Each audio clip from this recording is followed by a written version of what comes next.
Brought to you by Candid. Candid dusting powder, 4 skin problems का एक expert solution. Candid dusting powder, हटा खुजली, लगा कैंडिड। मध्य प्रदेश के इंदौर का महाराजा तुकोजी राव होलकर अस्पताल, यहाँ 28 मई को एक बच्चे का जन्म हुआ। 8 दिन बाद उसकी मां की तबीयत बिगड़ने लगी तो 5 जून को कुछ टेस्ट हुए। RT-PCR टेस्ट भी हुआ जिसमें पता चला कि महिला कोविड-19 पॉजिटिव है। फिर मां को बच्चे से अलग कर तुरंत कोविड वार्ड में शिफ्ट किया गया। इलाज शुरू हुआ लेकिन महिला को बचाया नहीं जा सका। डॉक्टर्स का कहना है कि महिला को प्रेगनेंसी में भी कॉम्प्लिकेशंस थे। फिर कोविड से हालत बिगड़ने पर वह रिकवर नहीं कर पाई। ऐसी मौतें हमें महामारी के साल की याद दिलाती हैं। बहुत सी बुरी यादें एक साथ लौटती हैं। जब से कोविड-19 से हो रही मौतों का आंकड़ा बढ़ा है तो चिंता पैदा हुई है। लोग बारंबार चेक करते हैं कि इस वक्त देश में हालात क्या हैं, सरकारें क्या कर रही हैं। आपको बता दूं कि कर्नाटक सरकार ने कोविड के बढ़ते मामलों के बीच एक सर्कुलर जारी किया है। इसमें पेरेंट्स से अपील की गई है कि अगर बच्चों में सर्दी, खांसी, बुखार या कोविड जैसे लक्षण हों तो उन्हें स्कूल ना भेजें। देश में क्या कुछ हो रहा है, अब उस पर बात कर लेते हैं। देश भर में पिछले 24 घंटे में कोविड-19 के कुल 324 नए मामले सामने आए हैं। ऐसे में कोविड-19 के कुल मामले अब 6,815 से पार हो चुके हैं।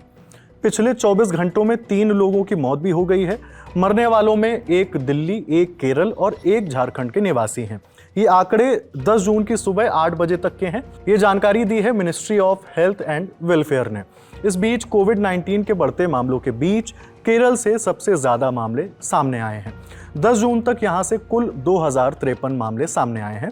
पिछले 24 घंटों में कुल 96 मामले अकेले केरल में दर्ज हुए हैं। 9 जून को केरल में कोविड इन्फेक्टेड एक 79 साल के वृद्ध की मौत हो गई। दूसरे नंबर पर अब तक सबसे ज्यादा मामले गुजरात में दर्ज हुए हैं। पिछले 24 घंटे में यहां से कुल 235 मामले सामने आए। यहां से अब तक कुल 1109 मामले सामने आ चुके हैं। कोविड-19 के मामलों में तीसरे नंबर पर पश्चिम बंगाल और चौथे नंबर पर दिल्ली है। पश्चिम बंगाल में अब तक कुल 747 केसेस सामने आए हैं। वहीं दिल्ली में कुल 691 केस दर्ज हुए हैं।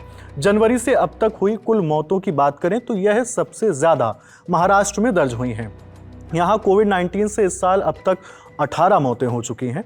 केरल में 16 मौतें हुई हैं। तीसरे नंबर पर कर्नाटक है जहां 9 मौतें दर्ज की गई हैं।